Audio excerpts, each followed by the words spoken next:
ଯେଉଁ ଲୋକ ତୁମ ଦୁଃଖକୁ ସତରେ ବୁଝିଥାନ୍ତି ସିଏ କେବେ ବି ତୁମ ଦୁଃଖର କାରଣ ହୁଅନ୍ତି ନାହିଁ। ଜଣେ ବନ୍ଧୁ ଯିଏ ତୁମର ଲୁହକୁ ବୁଝିଥାଏ ସିଏ ପ୍ରକୃତରେ ଅନେକ ସାଙ୍ଗମାନଙ୍କ ଅପେକ୍ଷା ଅଧିକ ମୂଲ୍ୟବାନ ହୋଇଥାଏ। ଶସ୍ତା ଚୁଇଗମ୍ ଆଉ ଶସ୍ତା ମଣିଷ ନୂଆ ନୂଆ ଭଲ ଲାଗନ୍ତି, ପରେ ଜୀବନକୁ ନଷ୍ଟ କରିଦିଅନ୍ତି। ବିଚିତ୍ର ଲାଗିଲେ ବି କଥାଟି ସତ। ବଞ୍ଚିଥିବା ମଣିଷକୁ ଚୁପ୍ କରିଦିଅନ୍ତି, ମରିକି ପଡ଼ିଥିବା ଶବକୁ କୁହନ୍ତି ଉଠ, କଥା କୁହ, ଚୁପ୍ ରୁହ ନା। ଚେଷ୍ଟା କର ଏମିତି ନିଜକୁ ଯୋଗ୍ୟ ବନେଇବା ପାଇଁ ଯେମିତି କାହାର ସାହାଯ୍ୟ ଦରକାର ପଡ଼ିବନି। ମନେ ରଖ, ଏହି ଦୁନିଆ ଏହିପରି। 5 ଟଙ୍କା ଥରେ ଦେବେ, ଜୀବନ ସାରା 5000 ଟଙ୍କାର କଥା କହିବେ, 5000 ଥର କହିବେ। ସାହାଯ୍ୟ ଥରେ କରିବେ, ଜୀବନ ସାରା ଜଣେଇ ହେବେ। କାହାକୁ ଚାହିଁବା ଆକର୍ଷଣ ହୋଇପାରେ, କିନ୍ତୁ କାହା ବାଟକୁ ଚାହିଁକି ରହିବା ପ୍ରେମ ହିଁ ହୋଇଥାଏ। ସମୟ ସବୁ ଠିକ୍ କରିଦେବ, ଏମିତି କିଛି ଭାବିକି ଚୁପ୍ ରୁହ ନାହିଁ। କିଏ କହିବ ସମୟ ତୁମ ଭରସାରେ ଥିବ, କାଳେ ତୁମେ କିଛି କରିନେବ। ଇଏ ସମ୍ପର୍କ ବି ବିଚିତ୍ର ହୋଇଗଲାଣି। ବିନା ବିଶ୍ୱାସରେ ଆରମ୍ଭ ହୁଏ ନାହିଁ ଏବଂ ବିନା ଧୋକାରେ ଶେଷ ହୁଏ ନାହିଁ। କାହାକୁ ନିଜ ଜୀବନରେ ଅଭ୍ୟାସ କର ନାହିଁ। ଅଭ୍ୟାସ ହେବାର ସମୟ ଲାଗେନି, ସମୟ ଲାଗିଥାଏ ତାକୁ ଭୁଲିଯିବା ପାଇଁ। ସେହି ମଣିଷକୁ କେବେ ମିଛ କୁହ ନାହିଁ, ସେହି ମଣିଷକୁ କେବେ ଧୋକା ଦିଅ ନାହିଁ ଯିଏ ତୁମକୁ ବହୁତ ବିଶ୍ୱାସ ଓ ଭରସା କରେ। ତୁମେ ତାର ହୃଦୟ ଭାଙ୍ଗିଦେବ, ତାର ବିଶ୍ୱାସ ସମସ୍ତଙ୍କ ଉପରୁ ଉଠିଯିବ। ଡର ଗୋଟିଏ ଛୋଟ ଶବ୍ଦଟିଏ, କିନ୍ତୁ ଏହି ଗୋଟିଏ ଶବ୍ଦ ମଣିଷକୁ ବେଳେବେଳେ ଭିତରୁ ଥରାଇ ଦେଇଥାଏ। ନିଜକୁ କେବେ ବି ଭାଙ୍ଗିବାକୁ ଦିଅ ନାହିଁ, ସାହସକୁ କେବେ ହାରିବାକୁ ଦିଅନ୍ତୁ ନାହିଁ। ପ୍ରତ୍ୟେକଟି ପରିସ୍ଥିତିରେ ଧୈର୍ଯ୍ୟର ସହ ଲଢ଼ିବା ଶିଖ। ମନେ ରଖ, ଯଦି ତୁମ ପାଖରେ ଆତ୍ମବିଶ୍ୱାସ ଅଛି, ଯଦି ତୁମ ପାଖରେ ସାହସ ଅଛି, ଯଦି ତୁମ ପାଖରେ ଧୈର୍ଯ୍ୟ ଅଛି, ପ୍ରତ୍ୟେକଟି ବିଜୟ କେବଳ ତୁମ ନାଁରେ ହିଁ ହେବ। ଅନ୍ୟମାନେ ବୋକା ହୋଇପାରନ୍ତି, କିନ୍ତୁ ନିଜକୁ ଚାଲାକ ଭାବିବା ଭୁଲ କେବେ ବି କରନ୍ତୁ ନାହିଁ। କାରଣ ବିଶ୍ୱାସ ଭାଙ୍ଗିବାକୁ ବହୁତ କମ୍ ସମୟ ଲାଗେ, କିନ୍ତୁ ସେହି ବିଶ୍ୱାସଟିକୁ ଗଢ଼ିବା ପାଇଁ ସାରା ଜୀବନ ବି କମ୍ ପଡ଼ିଯାଏ। ଗୋଟିଏ କଥା ମନେ ରଖ, ନିଜର ଭଲ ଜୀବନକୁ କାହା ପାଇଁ ବି ନଷ୍ଟ କରିଦିଅ ନାହିଁ। ପ୍ରେମ ଆଜି ବୁଝୁ ନାହିଁ, ତେବେ ନିଜକୁ ବୁଝାଅ। ପ୍ରେମକୁ ବୁଝାଅ ନାହିଁ। ପ୍ରେମ ନାହିଁ ତାକୁ ମନାଅ ନାହିଁ। ଯଦି ପ୍ରେମ ତୁମର ହୋଇଥିବ, ଯଦି ସିଏ ବି ତୁମକୁ ସେତିକି ଭଲ ପାଉଥିବ, ନିଶ୍ଚୟ ଦିନେ ସିଏ ତୁମ ପାଖକୁ ଫେରିବ, ନିଶ୍ଚୟ ଫେରିବ। ବାସ୍ ତୁମେ ତା ପାଇଁ ଆଜିର ସମୟକୁ ନଷ୍ଟ କର ନାହିଁ। ଆଜିର ସମୟ ତୁମର କାଲିର ଭବିଷ୍ୟତକୁ ବର୍ବାଦ କରିଦେଇପାରେ। ସେଥିପାଇଁ ଏବେ ଏହି ସମୟକୁ ବର୍ବାଦ କର ନାହିଁ। ଜଣେ ସ୍ତ୍ରୀ ଲୋକ ବା ଜଣେ ଝିଅର ଜୀବନରେ ବି ଦୁଃଖ ଥାଏ, ତେବେ ଏହି ଦୁଃଖର କାରଣ କ'ଣ ହୋଇଥାଏ? ସତ କଥା ହେଉଛି, ଝିଅମାନଙ୍କର ଗୋଟିଏ ସ୍ୱଭାବ ରହିଛି, ଅନ୍ୟକୁ ଦେଖି ଈର୍ଷାରେ ଜଳିବା। ସିଏ ଭଲ ଡ୍ରେସ୍ ପିନ୍ଧିଛି, ଏଇ ଡ୍ରେସ୍ ମୋ ପାଖରେ ଥିଲେ ଭଲ ହୋଇଥାନ୍ତା। ସିଏ ଖୁସିରେ ଅଛି, ମୁଁ ଖୁସିରେ ନାହିଁ, ଏଇଟା ହିଁ ମୋର ଦୁଃଖ। ମୋ ନିଜ ଲୋକ ମୋତେ କେହି କିଛି କହିଦେଲେ, ବାପା କିଛି କହିଦେଲେ, ମା' କିଛି କହିଦେଲେ, ଆଉ ସ୍ୱାମୀ କିଛି କହିଦେଲେ, କି ଭାଇ କିଛି କହିଦେଲା, କାହିଁକି ମୋତେ କହିଲେ? ମୋ ଇଗୋ ହଟ୍ ହୋଇଗଲା, ମୁଁ କଷ୍ଟ ପାଇଲି। ସତ କହିବି, ଏସବୁ କହିବାର ଅର୍ଥ କ'ଣ?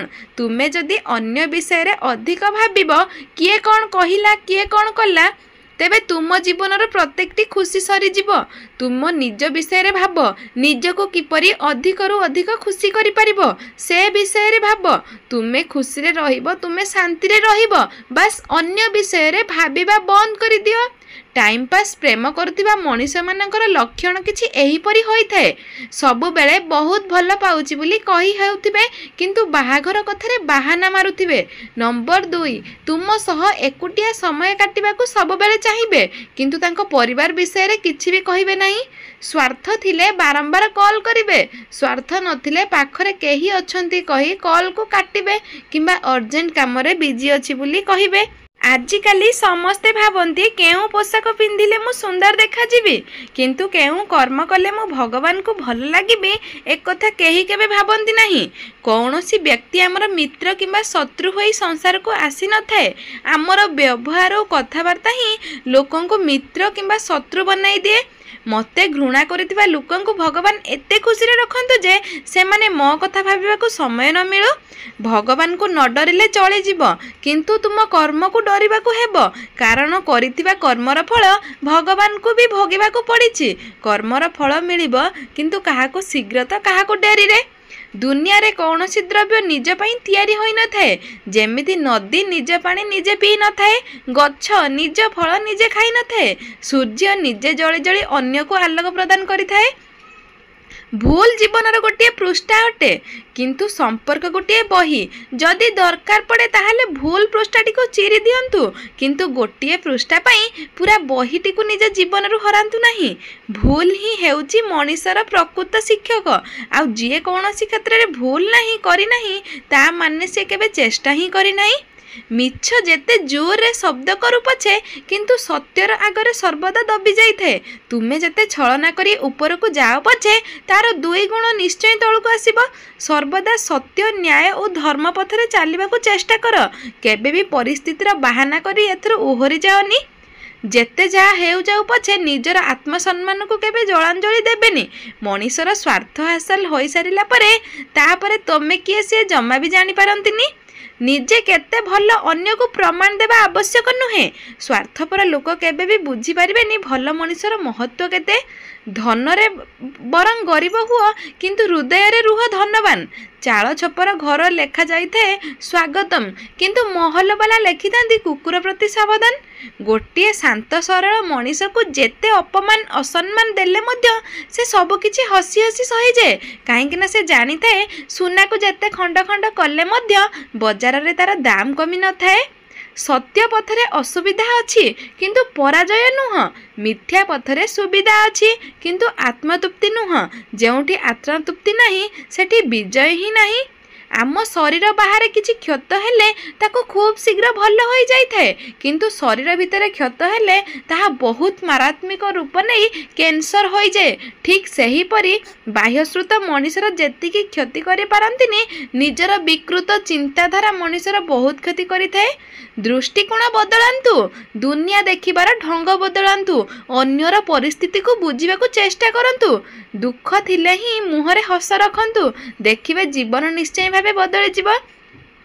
संपर्क तो सभींक सह उत्तम और समान भावे आरंभ होता है, किंतु मनीष ही समयानुक्रमे निज कुचिंता कूट कथा स्वार्थ और गर्व अहंकार पाई संपर्क रे दूरता आनी देई थाए।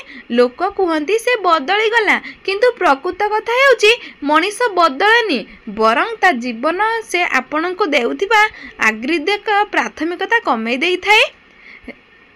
जन्म अन्यठू मिलिला, नाम अन्य किए देला, शिक्षा अन्यठू मिलिला, रोजगार अन्यठू मिले, सम्मान अन्यठू मिले, प्रथम और शेष आहार अन्य किए खुआए, श्मशान अन्य माने नहीं जाती, मल्ला परे संपत्ति अन्य माने बांटी नियंती। एबे कुह तुमर कौन? तुमर कहिले किछि भी नुह। पुणी अहंकार केउ कथा को नहीं करूच? तीन जन को कदा भी भूलंतु नहीं। प्रथमे जी आपण को असुविधा रे पकाई थिले, द्वितीय जी आपण को असुविधा समय रे छाड़ी पळाई थिले, एवं तृतीय जी आपण को असुविधा समय रे सहाय्य करिथिले। बेले बेले आग को बढ़िबा को हुए, पछ कथा को भूलिबा को हुए। बुझी हुए जे अतीत एक पंक सदृश्य, जेते बाहरिबार चेष्टा करिबो सेते अधिक फसी जीवो, सेते अधिक दुख पाइबो। शरीर सुंदर थाओ कि न थाओ, किंतु कहूथिबा शब्द गुड़िक सुंदर हेबा निहाती दरकार। काहेकि ना लोक चेहरा को भूली जाती, किंतु कहूथिबा केई पद कथा को मन भितरे बसा बांधी रखि थांती। स्वार्थ पूरण हो गले दुईटी जाक बदली जाए, मनीषर व्यवहार आउ तार कथबार्तार शैली। कहा उपरे राग अभिमान कर, किंतु कथबार्ता बंद करंतु नहीं, कारण कथबार्ता बंद हो गले समस्यार समाधान हेबार बाट मध्य बदली जाइए। केबे भी सही मनीष को मिछ कहतु नहीं, जी आपण को मिछ को भी सत बोली मानि जाए। कहीं जदि थरे तुम उपर तार विश्वास चली जीव ना, आउ केबे भी से तुम उपरे विश्वास करि परिबो नहीं। दर्शक बंधु भिडियोटी आज ये भिडियोटी केमिति लगिला कमेंट करने जमा ही भूलें। आउ जदि आम भिडियोटी आपण मानकु पसंद आसी थाए ताहले आम चैनल को गोटे सब्सक्राइब कर दियंतु, पाखरे आसुवा बेल नोटिफिकेशन को ऑन कर दियंतु। रहुछु नमस्कार, जय जगन्नाथ, धन्यवाद भिडियोटी देखिथिबारु, जय।